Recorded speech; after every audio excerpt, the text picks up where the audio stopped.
Welcome to another issue or another episode of Golden Memories and Moments. This is the part of the 1873 speaker series that's sponsored by the University of North Georgia Alumni Association in conjunction with the North Georgia Corps Cadets Association, the Women of North Georgia, and the Young Alumni. And this is all in preparation as we move toward our 150th or sesquicentennial celebration of the university, which will begin officially in August of this year to 2022, and will last a year through July of 2023. And as a part of this series, we've been fortunate to be able to talk to former alumni and former faculty and staff to get their insight on the school and what it was like when they were here, and find out a little bit more about them personally. So today we're very fortunate to have former Dean Mike Hyams, who was the Dean of Students here for a number of years. And welcome, Mike. We appreciate you coming and being with us today. Well, thank you for having me. So how about just fill us a little bit, where are you from, and where'd you go to school, and then we'll eventually get to how you ended up at North Georgia. But where was original home for Mike Hyams? I grew up in a little town called Natchitoches, Louisiana. It's up in northwest Louisiana. It's like Dahlonega. It has a lot of history. Instead of gold, Natchitoches has its cuisine, crawfish, meat pies, and it's the oldest city in the Louisiana Purchase. Wow. So it's quite a historical town, and I went from one town that nobody could spell to another town that nobody could say. But it's been a great trip. It's been a great career. It's been a great life for me. So when you grew up there, and I assume you finished high school there, where'd you go to college, and how'd you get your advanced education, etc.? Okay. Natchitoches has a university there called Northwestern State University. When I attended, it was a Northwestern State College. Right. Like so many young men in my generation, when you went to college, you signed up for ROTC. You did your 2 years of military service, then start a career. And it was just expected of us in my generation. You went to ROTC, you took a commission, you did 2 years service, and then started the career for your life. So when you got your commission, what branch was it in, and where were you stationed? What'd you do? I was commissioned into military intelligence. It was not a branch at that time. It was called Army Security Agency, and I went to Fort Benning, Georgia, to start with. Everybody starts at Fort Benning, I think, and then to Fort Devens, Massachusetts, and I wound up at Fort Campbell, Kentucky, where I served with the 101st Airborne Division for 2 years. And what years were those? Do you remember those? Yeah, I'll try. Put you on the spot here. Yeah, I was commissioned in 1963. Okay. And so 63 to 65, I was at Fort Campbell, Kentucky. Found out what it was like to jump out of airplanes. Right. So after your 2 years, then what happened? Where'd you go next? Well, I wasn't planning on enjoying the military as much as I did. And so at the end of my 2 years, I was visited by a representative from the officer branch, and he said he was prepared to offer me an assignment of my choice anywhere in the world. Mm-hmm. If I were to extend for 2 years, or if it were concurrent travel, taking my family with me for 3 years. And talking to some old, wise NCOs, I said, where is a great place in the world to be? And they said, Bad Aibling, Germany. It's a little town below Munich, between Munich and Salzburg, Germany. I received an assignment to the National Security Agency field station at Bad Aibling, and had an opportunity to travel a lot in Germany. Had a good tour of duty. I enjoyed what I was doing, and then, of course, at the end of my 3-year tour there, I was given the option to extend for another tour or to leave the service. Right. And the next tour, of course, was a one-year tour, and it was no secret where I would be going at that time of the year in Vietnam. And I said, well, if I'm going to make a career of the military, I need to look at the long tour, the short tour, and the intermediate tour. They're usually a one-year tour, a 3-year tour, and a 2-year tour. So I did go to Vietnam, and I had a real good assignment. I worked in the Joint Intelligence branch of MACV, in the current intelligence, and it was a great year. And then Were you in Saigon or where in in country? MACV in Saigon. Okay. Then my commitment came up again, was over. And they said, I said, what's my next assignment? And they said, Vietnam. Right. And I said, no, Been I there, done don't that. think I really want to do this again. Yeah. And so I resigned my commission, or asked for release from active duty. I didn't resign my commission, asked for release from active duty, and went back to graduate school at Northwestern State University. While I was in college, I had spent a lot of time on campus because my mother was a secretary to the dean, and I became interested in the university and the student services. And before I leaving college to go in the Army, I asked my dean, how can I get to be a dean?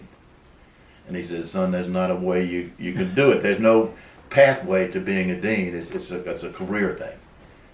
And so I told him, I said, if there ever is a pathway to being a dean or a director of housing or a registrar, please let me know. I'd like to do that. Right. Well, it just so happens as I finished my tour in Vietnam, he wrote me a letter and said, we are starting a program called College Student Personnel Services. And he said, would you like to get into the program? He said, we're going to take 6 students.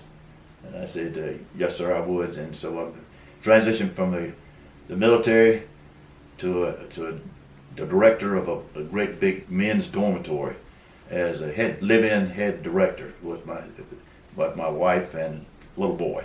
Okay. And it was an experience to maintain order and study conditions for about 270 Louisiana cowboys. All right.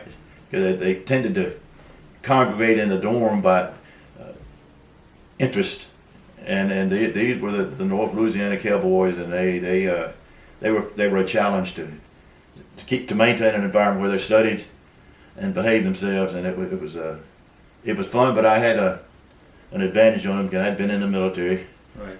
I had some experiences, and I tried to stay one step ahead of the mischief makers. And you were taking master's I was classes getting at a that master's point? it's called Student Personnel Services.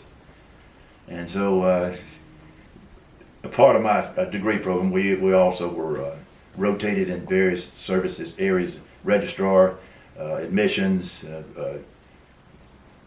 housing, and activities. We did internships in each of those areas so to prepare us for whatever area we might wind up in when we Right. when we graduated. So I went from the relatively small dorm to the second year to a great big dorm, 750 men. Oh. And that was an even bigger challenge, but by then I'd learned how to organize my staff and my resident assistants, and we had a good experience. And living in a dorm with a family, it was good for my wife and my son and for me. The young men loved to come by and visit, and pick up my son and take him out riding on their motorcycles, and sometimes to my fear, but they would come out and visit because sometimes they missed their little brothers and family members, so they'd come by and pick up him, Michael, and Michael is my son at that particular time. The young man in the dorm, everybody's little brother. Right. So he happens to be here at North Georgia now, Oh, really? and plant operations. He's the director of plant operations or facilities. Right. But when we finished at Northwestern, our requirements, we sent out resumes as a class, and I sent one to the University of Georgia. I remember doing that, and the dean of men at North Georgia, University of Georgia, was a gentleman by the name of Southern Sims, and he contacted me and said, "I don't have a position for you, but would you mind if I sent your resume out to some of my colleagues?" He said, "I think you could add something to our programs over here." And I said, no problem at all. And about 2 days later, I got a call from Dr. Owen, and he asked me if I was interested in coming to North Georgia and being a dean of students. And Dr. Owen at that point was Dr. John Owens, and he was the president here for about 30 years or so, I think. That's correct. It's about that long. And he brought me over and let me look at the campus, talk to me about what he'd like to do, the directions he'd like to go, and then he asked me to go back to my room, think about it some, and then come back the next morning and just talk some more about it. He gave me a copy of the statutes and the blue book and the women's handbook, which I call, I think, the cues for co-eds at that point. And then I met with him the next morning, and we talked about where we'd like to see North Georgia go, or where he would like to see North Georgia go, and how we could get there. And he said, "Thank you, nice meeting you. I'll consider it, and you'll hear from me in the future. We have other candidates." And so I went home and I thought, well, this is not going to happen. And about 2 hours after I got back into Louisiana, I got a call from Dr. Owens and said, "How would you like to have that job we talked about?" I said, "Very much so." He said, "Be here July 1st. And that started my career at North Georgia in 1971. 71, okay. So you came at it, and what was the official title or position that you came to first? Dean of Students. Dean of Students? Oh, Yeah. Oh, wow. And we had a Dean of Women and me, and there was an Assistant Commandant of Cadets that I think was Jim Pierce at the time, and the three of us put our heads together and tried to decide which direction we wanted to go and how we could best meet the needs of the students here at North Georgia. And at that time, was that still at the juncture where all the male students were in the Corps Cadets when you first came? We had a very limited male student commuter population. Right. But it was obvious that this population was going to grow. Right. And we seemed to have three groups on campus. We had the Corps, we had the women, and we had the commuters, and they all tended to go in their different directions. And of course, one of the things that challenges we saw, Colonel Pierce and Mary Jardine was the Dean of Women. How do we pull them all together? How do we find a campus interest that they're all interested in instead of them going in three different directions? And we thought we would create a student activities board involving students and from all walks of life. Hal Williams was director of the Student Center at that time. Mm-hmm. But most of the student activities were being programmed and done by the Student Government Association, and it tended to be social. Okay, sir. You're about to explain something to us. Go for it.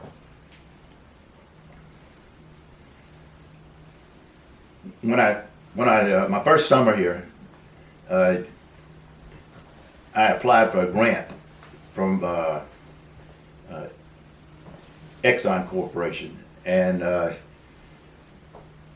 the goal was to help student life, developing student leadership on campus. And the president of the student government at that particular time was Bill Johnson. Mm-hmm. And so we met at the end of the summer when he got back to summer camp, and we attended this leadership training. And it was about campus leadership and students taking responsibility for their lives on campus, developing leadership through the student organizations. And so we came back and started a plan. Dr. Owen had told me in my first meeting with him, he said,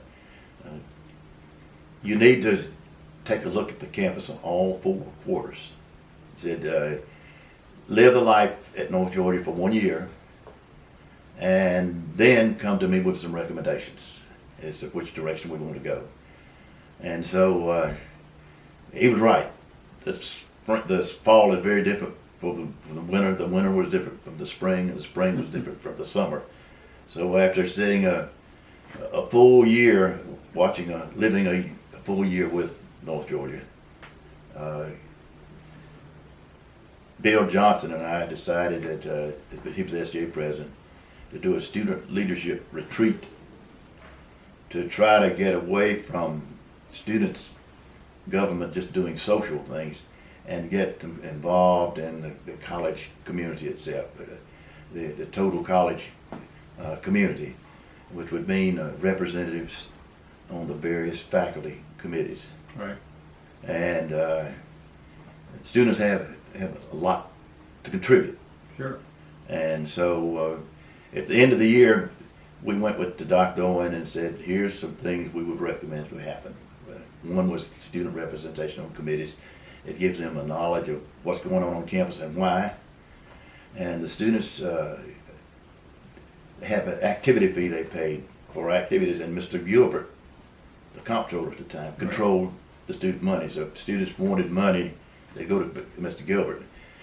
We recommended to the president that the student government control the activity fee, that they have a budget hearings, and student organizations that wish money from the activity fee to come to the Student Government Association through budget hearings and make proposals. And that helps students organize their financial thoughts, and it helped the Student Government Association fiscally to be stewards of the students' money.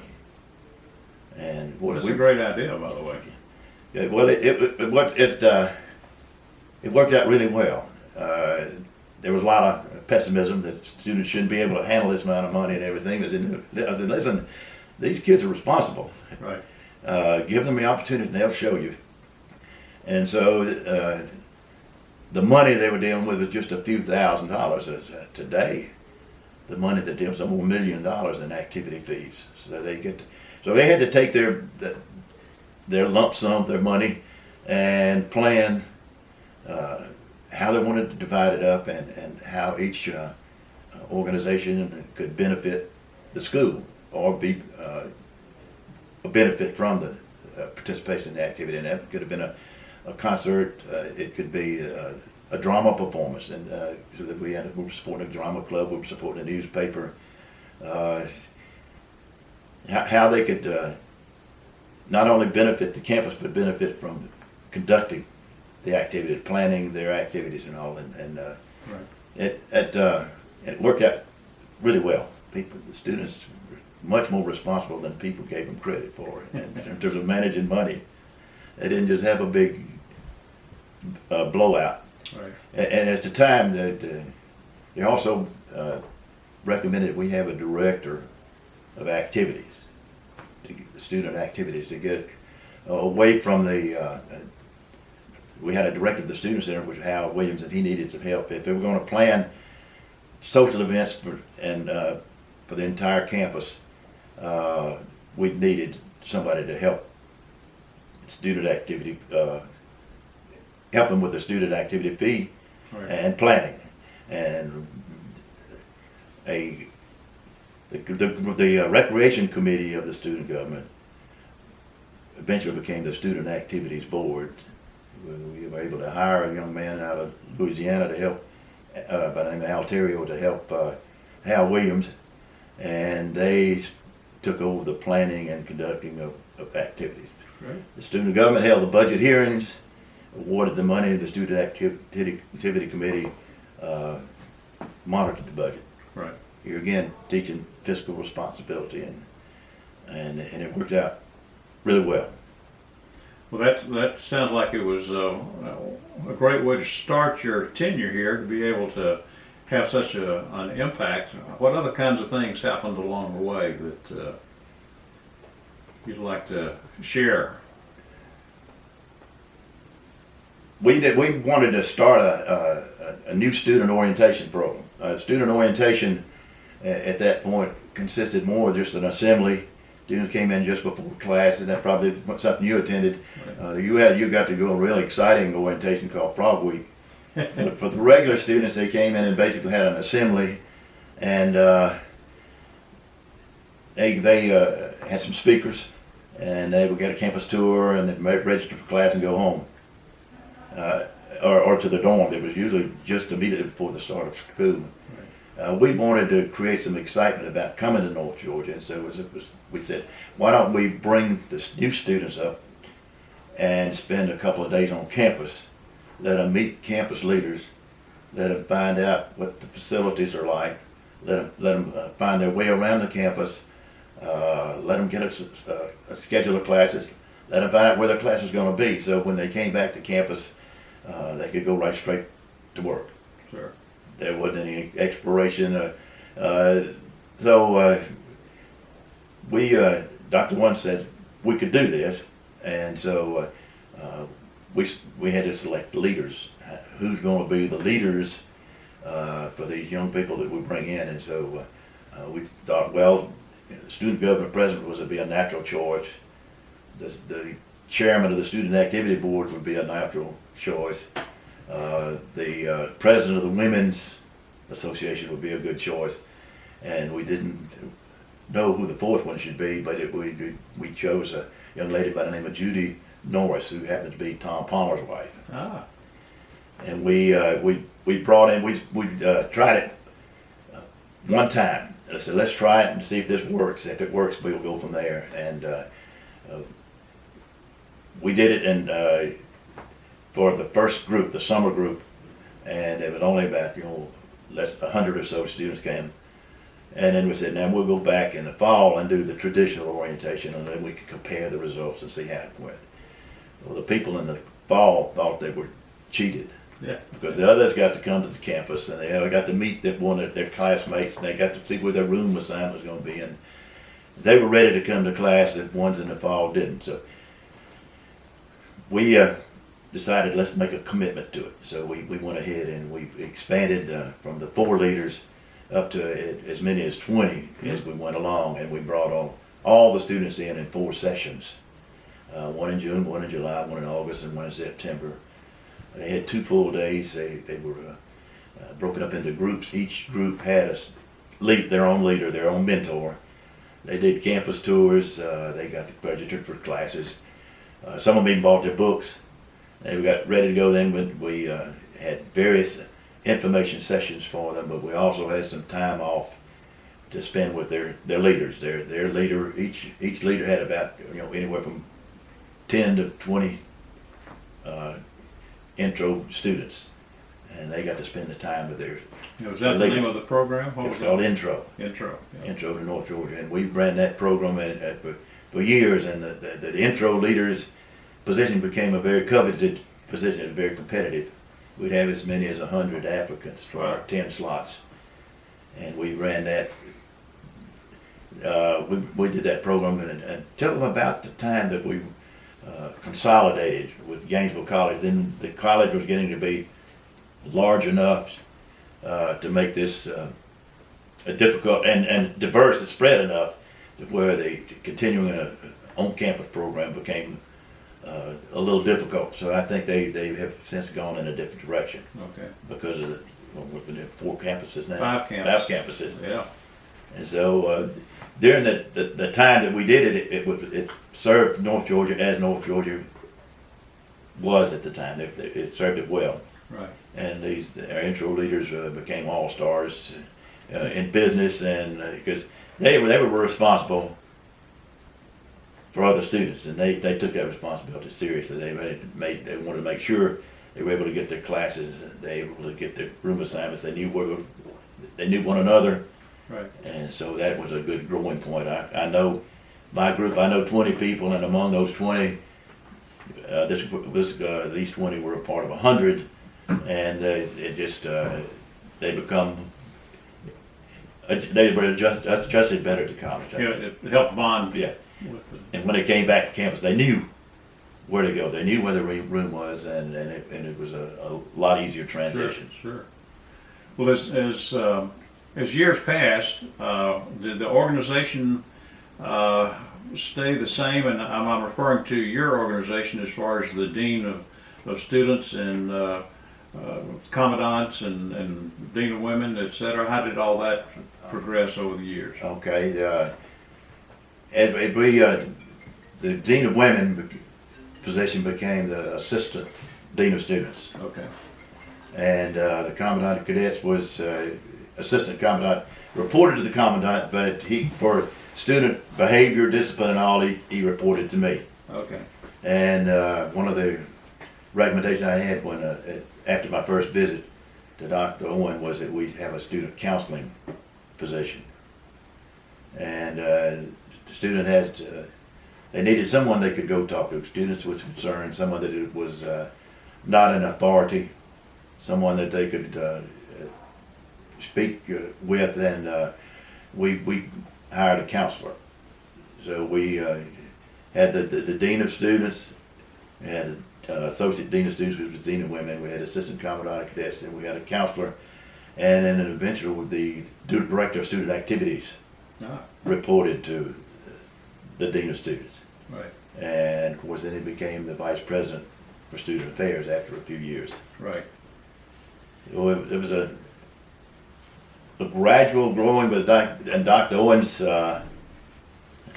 he always wanted you to think things through very carefully before you jump, look before you leap. Right. And so we made our case, and each time we went to him with a request for some support, we received it from him. Good. He was very supportive of his staff. Right. He was very demanding of his staff. That's what I hear. Right.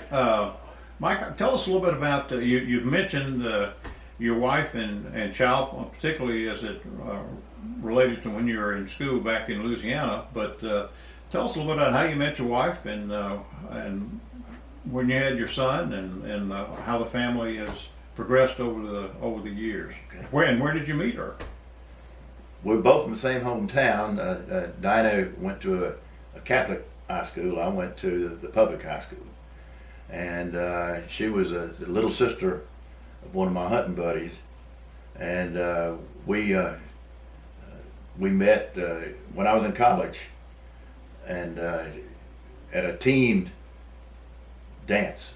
Our hometown had on Saturday nights a teen dance to give the kids some place to go. Right. And I met her there, and we began dating, and we both went to Northwestern State. And when I went into active duty, we had decided to marry after my 2 years in the military. My plans at that point were to go into the military for 2 years, to come back, get a doctorate, and teach at the college level. And as soon as I got to Fort Benning, Georgia by myself, I said, we're not going to be able to wait 2 years to get married. And so we got married en route to Fort Devens, Massachusetts. Okay. And she has been with me ever since. We've been married 59 years. Wow. We had one son in 1965, Michael, and I was in Germany when he was born, because she could not travel pregnant, and then the military sent her over for Christmas. There was a Christmas project to join families at Christmas time, and so she was on a waiting list to come, which was in February, but they decided to have them all there for Christmas. So I saw my son the first time in Michael in Germany at Christmas time, and he grew up in Bavaria and had a wonderful time. Right. You know, especially with the snow and the seasons we had there. And of course, when I went back to graduate school, Michael was the son of all the boys. Everybody wanted him as their little brother, the little brother of all the boys. So about how old was he around town? Around 4 or 5 or so? Or? Three. Three? Three when we got there. Okay. Yeah, 3, 4. And he would, the guys would come pick him up out of our apartment and visit with him, and he was like their little brother too. Sure. So I think that had a lot to do with molding his personality. Very gregarious. He had so many big brothers, and then his younger brother Scott, who also was a graduate of North Georgia, went to. He was born in Louisiana and came over, and we all came as a family, of course, in 1971. Okay. Now, Scott went to North Georgia as a physical therapist. Michael went to North Georgia and graduated as a business major. My wife Dinah went to North Georgia and got her degree. Michael's 2 daughters, Kaylee and Christy, went to North Georgia and got degrees. And we got a lot of North Georgia degrees hanging on the wall. I hear you. I hear you. That's wonderful. That is wonderful. Well, we've chatted off and on about the total university, and we've talked a little bit about Dr. Owen, but you also served with, after Dr. Owen, you also was with up until Sherm Day, so I assume you also were with Dr. Hansford and with Dr. Potter, and No, they were after you. after me. Okay. Yeah, when Sherm Day is one of the finest presidents I ever worked for. He and Dr. Owen were fantastic. When he decided to retire, and Bill Gerspacher decided to retire, and John Upchurch, the academic vice president, decided to retire, I decided, I said, well, let's give them a clean slate. The new president can come in and bring his own team in there. Right. Like lots of, in some cases, a general brings his new staff in, so Sherm Day brought his, Nat Hansford brought his staff in earlier. He had to, he asked me to come back, and I said, I can't come back after I retired. I have all these nice gifts, and what am I supposed to do? It's like calling off a wedding. I said, I can't return all these gifts, so I'm going to stay retired. Well, you really have, particularly Dr. Owen and Sherm Day, both of which I had the privilege of knowing, were 2 very strong gentlemen that I'm sure gave you support through everything you wanted to do. Dr. Owen was a totally different leaders. Dr. Owen was a commander. Right. And you did what he said to do, and he backed you to the hilt. Nobody messed with his staff. And if you were wrong, he backed you, but then he pulled you in the room and he made sure you didn't make that mistake again. Sherm Day is a healer. Sherm Day can I almost often said he can calm the water. You put him in a troubled institution, and he instantly gains the confidence. Because he did that not only here, he did it down at Georgia State. He did it in 4 or 5 colleges. Yeah. And at Gordon College, I think maybe down at Bainbridge College. Usually it would follow some turmoil with the president, where a president was removed, right. And Sherm Day would go in and calm the waters and bring peace, yeah. or bring confidence to the institution. Well, he is loved by so many folks. As I could just keep naming all these folks that have been in administration and faculty here that are just adored by the alumni. Yeah. But tell us a little about since you retired, and you said that was in 1999? That's correct. Okay. So for the last 23 years, what you've been doing? I've traveled. Dinah and I, upon my retirement, we decided that we'll travel now, because so many people wait until in life until the time is right, and usually the time isn't right. You become encumbered with aging parents, with pets, with children, and so we decided we'll travel now and pay later. So we made 1 trip a year out of the country up until COVID hit, and we've been to 50 different countries and been almost around the world, and it's been fun. Is there any particular group you travel with, or y'all do it on your own, or? It's Grand Circle travel, and our favorite has been the riverboat cruises because you only have about 130, 140 people on there, and you form a kind of a family, and Sure. then they divide you into groups of about 10. So when you reach a port, you you go with your group, which so much like our intro group. We had a leader that would take us out into the different into the countryside and Right. all. And then when we came back, we would be all back together on the boat again. It was a really nice way to travel. But I believe you're also an avid golfer. Well, I'm not going to ask you your handicap. But I play golf. I've played golf. Right now, I play twice a week, but I've played golf and I've enjoyed the game. I started playing golf when Bill Inslee asked me to teach a class in golf for the physical education department here. Ah, So I got to work with some students here and teach them golf. We use a drill field as our driving range, and but I became really interested in golf at that point, and retirement has given me time to play, and I belong to a league out of Gainesville, but I have a regular group I play with every Tuesdays and Thursdays. that's wonderful. That is wonderful.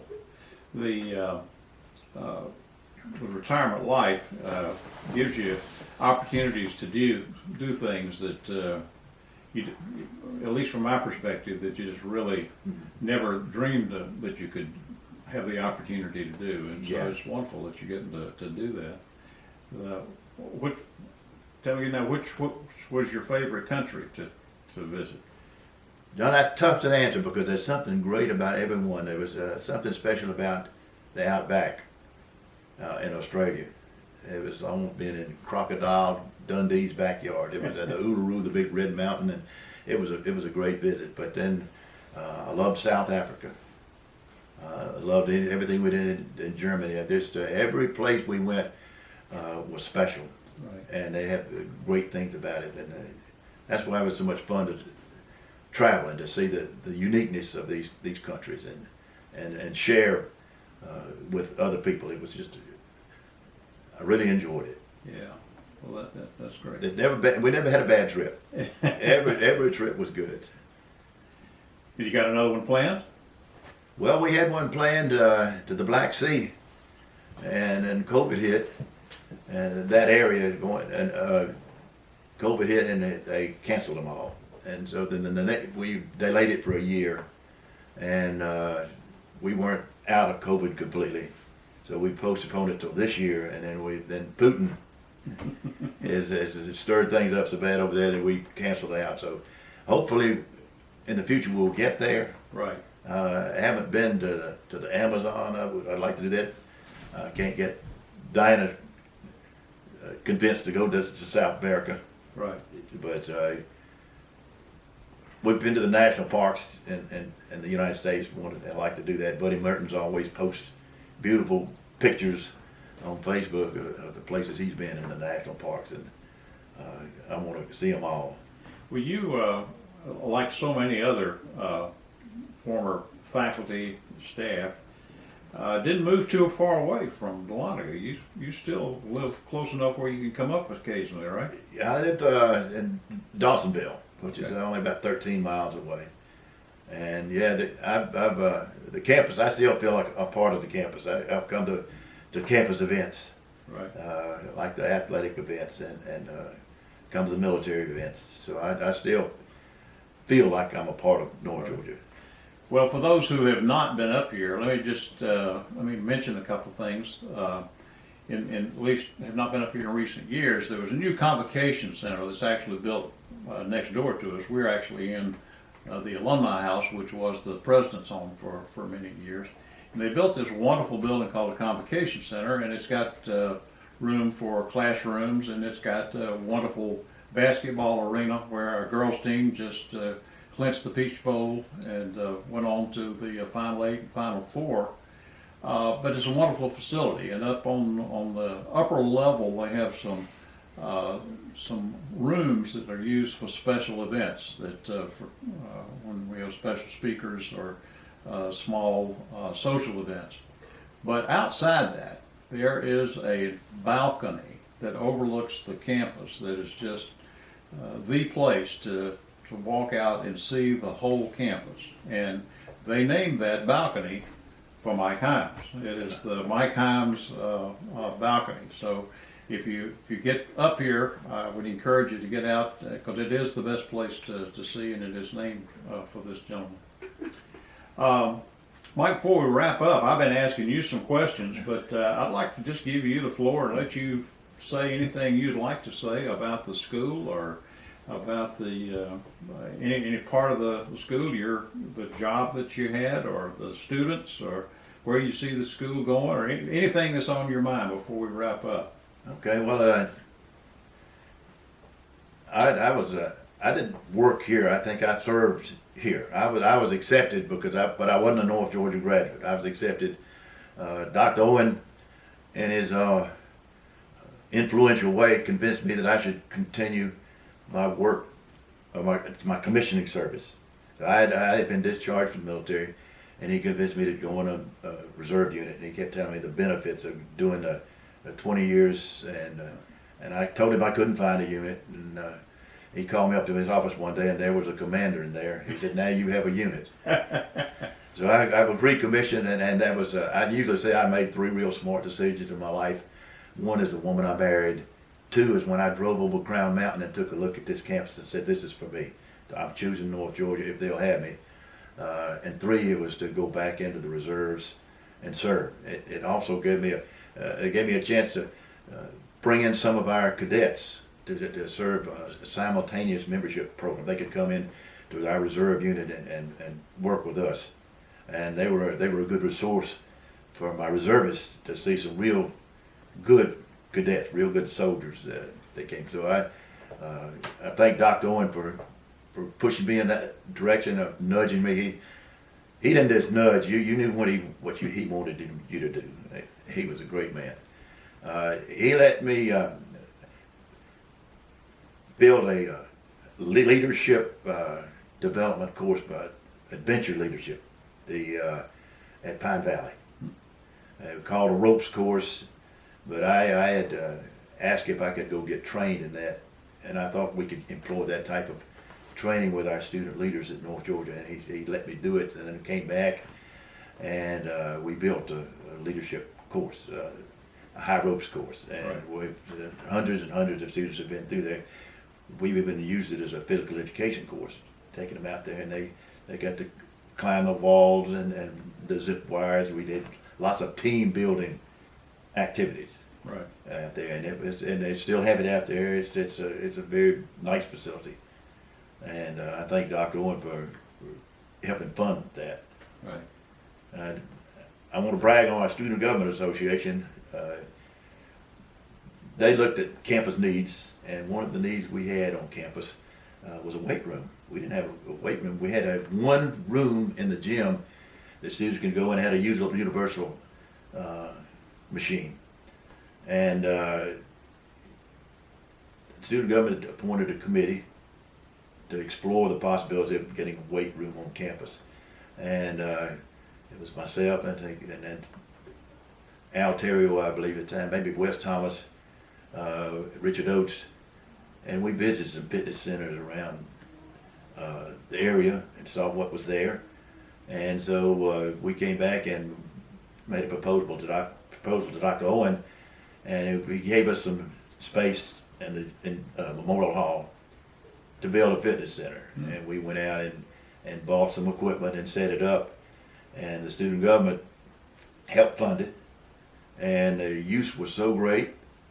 At the end of 1 year, Dr. Owen let us double the size of the center, and we had a great student rate of attendance. And then I was thrilled to see them come with the rec deck, the fitness center they have now, and it all started from one little universal machine in one little 10 by 10 room. But the student government got behind the weight room, the fitness center, saw the need, and they allocated funds to help maintain it. We hired an attendant. We got the attendant through the physical education department, and but they saw the need, and they took the initiative, and we have a nice facility now. It evolved into a wonderful facility. I couldn't be prouder of what they've done with that area. And as far as direction, this school is large. We had from of 1,100 students when I got here. And look at it now, there's probably 9,000 on campus. On the Delenca campus alone, and around 20,000 over the 5 campuses. That's a whole lot larger than our first year here. Yeah. But it's been quality. Look at the Corps. Can't help but be proud. Wherever they go, wherever they serve, they stand out. And I have 18 generals during my time. Wow. That came from North Georgia, and we're proud of every one of them. They've created the legacy of North Georgia is continuing, and it will never stop. And I look at them now. I have a grandson here now, and he wants to be commissioned and go on serve on active duty. So this is just a wonderful career, a wonderful school, but you don't have to go in the military. We've got leaders in all walks of life, in government, we got in medicine, in education, lawyers, every profession, if you're a businessman, every profession you can name. We have leaders from this small school that are not so small anymore. But you just can't help but be proud. I was honored to serve, to be able to serve at this institution, and I've made friends for a lifetime. Right. As a result of it, they're just good folks. Well, Mike, we appreciate the contribution you have made in your 28 years here, and obviously have influenced thousands of folks. And everywhere I go, people ask me, well, what about Mike Hyams? And so I'll be able to give them a little more detail than I have in the past. But we appreciate so much you coming and sharing with us today. And we wish you the best and continue in your retirement. And don't be a stranger now. Make sure you come back to campus. Thank you, John. We appreciate it so much. Appreciate being here. Thank you.